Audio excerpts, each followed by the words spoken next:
இன்னைக்கு வந்து பிக்னிக் போட்டு வந்த சோறு வந்து வேஸ்ட் ஆயிடுச்சு. அங்கே கொட்டி வச்சிருக்கோம். இப்போ மீன் வந்து வருது, சின்ன சின்ன மீனா, அந்த பெரிய பெரிய மீனா வருது பாரு. அதை இந்த வில்லை வச்சு எப்படி அடிச்சு பிடிக்கிறேன்னு பாரு. வில்லு மாதிரியே தெரியாது, சின்னதாக ஒரு கம்பியை வச்சு செட் பண்ணியிருக்கோம். பார்த்தோம்னா ஆரோ பவு எப்படி இருக்கணும் அப்படின்னா ப்ரொஃபஷனலாக கிடையாது. இதே இந்த கம்பி தான் ஆரோ, இதே செட் பண்ணி இங்கே நிறுத்தணும். இப்படி வைக்கிறப்ப இப்படி நின்றுக்கணும்.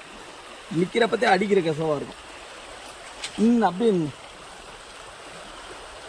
சோறில் நிறையா மீன் இப்போ வந்து முக்கிய வரும்.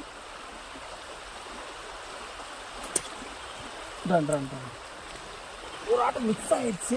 கரெக்டாக அடிக்கணும், பொறுமையாக வெயிட் பண்ணிகிட்டே இருக்கணும். சத்தம் போடக்கூடாது, கொஞ்ச நேரம் நான் அமைதியாக இருப்பேன், அப்புறம் அடிக்கும். சாவடி அப்பாடா, லைட்டாக அடிபட்டாலே அப்படியே விழுந்துடும்.